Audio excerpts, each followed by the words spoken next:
O paranaense Valtel Branco foi um dos arranjadores mais importantes das décadas de 1960 e 1980.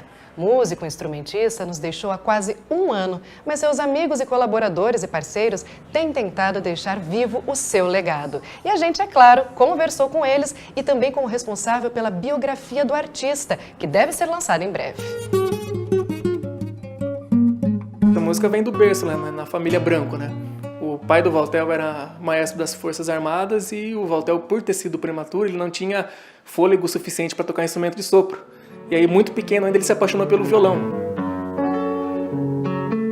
Ele contava que ele começou a ler partitura com 8 anos, então praticamente, paralelamente à alfabetização formal dele, começou a alfabetização como músico.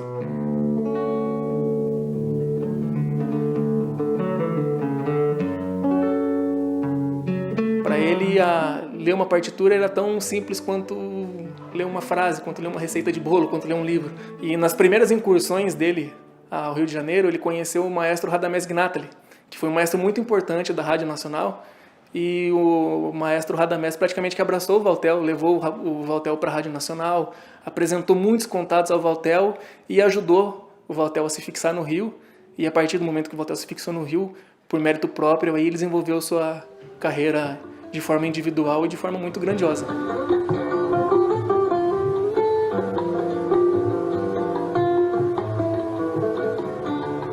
Quando ele se fixa no Rio de Janeiro, em 1957, ele vai morar numa pensão. Poucas semanas depois, ele passa a dividir quarto com ninguém menos que o João Gilberto, por exemplo. Então ali começou uma amizade que durou décadas, né? Essa preocupação excessiva com a perfeição, essa preocupação exclusiva com a música, isso era muito próprio dos dois. Conta a história que ele estava nos Estados Unidos, fazendo um show com o Dizzy Gillespie em uma boate em Nova York, e de repente um garçom chegou e falou assim: tem um senhor ali que quer falar com você. Aí ele, tá bom, vou lá conversar com ele. E ele foi conversar com esse senhor e falou assim: eu estou abrindo uma rede de televisão lá no Rio de Janeiro e eu gostaria que você fosse trabalhar comigo. E esse senhor era o Roberto Marinho.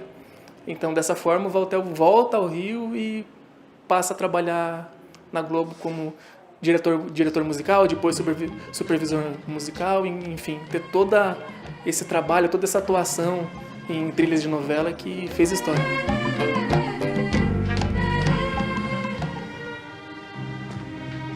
Você é muito bonita, Isaura. Isaura? E tinha uma diferença da trilha de novela da época para as trilhas agora, né? Na época, as trilhas eram pensadas em função da novela. Então, se desenvolvia os temas musicais, as músicas, em função dos personagens, para servir de tema dos personagens, diferentemente de agora, em que se pegam músicas que já existem e adaptam ali, né? Ele vivia compondo. Ele acordava e já estava escrevendo. Eu chegava no quarto dele no hotel, ele estava sempre escrevendo ou lendo. Eu pensava que ele estava lendo algum livro. Eu ia ver lá, era livro de partitura, do Beethoven, ele ficava lendo livro de partituras. Muitas vezes ele acordava e lembrava do que ele sonhou e escrevia, né? Porque ele até dormindo ele compunha.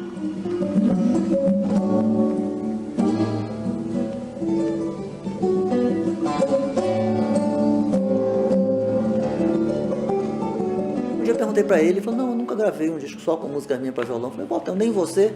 Vou gravar eu, pensei, né, comigo. Anos mais tarde, eu conheci o produtor Álvaro Colasso, falei do CD, mostrei, dei de presente pro Álvaro. Aí, passado um tempo, ele me ligou: Cláudio, tive uma ideia. Você fez isso com CD, vamos registrar isso em partitura. Fiquei muito contente em ter participado disso, porque foi uma maneira da gente... E a gente mandou para várias instituições de ensino do Brasil e do exterior, para vários violonistas. Ou seja, a partir desse álbum, muita gente teve acesso. O Valtel bebeu muito na fonte da música popular, né? Então, o choro, ele conviveu com Pixinguinha, com Tom Jobim, com Radamés Gnatali. Se a gente pensar no nosso país, nós temos vários compositores que compuseram para o violão, escreveram para o violão. Nós temos vários grandes violonistas que foram intérpretes de obras de outros autores. E nós temos violonistas que foram compositores. O Valtel é um desses. O Djavan é um músico alagoano, né? E quando ele foi tentar a carreira no Rio de Janeiro, ele conseguiu uma audição na Som Livre, que era a gravadora da Rede Globo, e ele, na ocasião, ele foi ouvido por 2 diretores musicais da Globo, né? E um deles era o Valtel. E o primeiro produtor musical que o ouviu, que o Djavan não revela por uma questão de ética, ele disse que acabou com ele. Assim, falou, olha, esse teu som é muito estranho, né? Um som muito regional, isso não vai funcionar aqui no Rio de Janeiro nunca, pode ser que funcione lá em Alagoas, mas aqui no Rio não vai dar certo. E quando chegou a vez do Valtel dar o veredito, o Valtel falou, não, pelo contrário. Esse estranhamento seu que é o seu grande trunfo. Você tinha que investir nisso. É isso que vai fazer com que você seja um grande músico. E aquilo para o Djavan, nossa, foi uma coisa sem precedentes. Aquilo que fez o Djavan insistir no caminho próprio e, de repente, ser quem ele é hoje, né?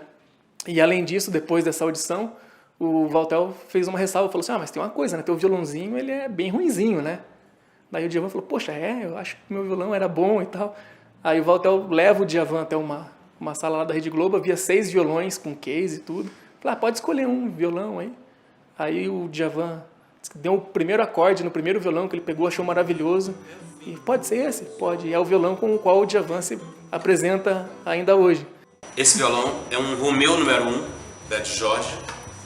E eu tenho esse violão desde a década de 70. Esse foi um presente que o meu grande amigo Valtel Branco me deu. Amar é o deserto e seus temores.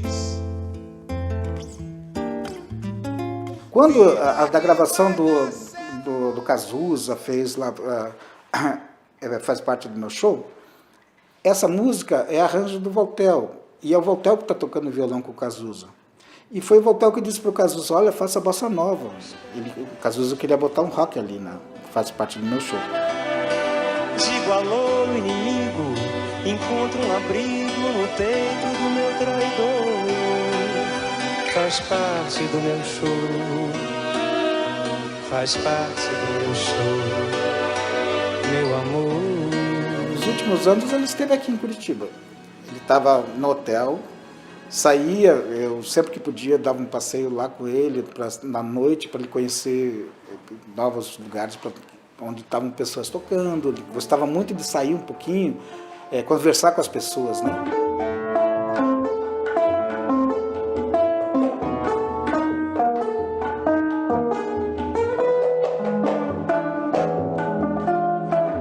Importante para ele era compor, era viver a música dele, é como se a música fosse um universo paralelo no qual ele vivesse, assim, sabe? O que ele deixou para nós foi isso, a música. A música para ele era tudo, a alma dele. E isso está vivo. Então, pode-se dizer que a música está viva, o Valtel está vivo.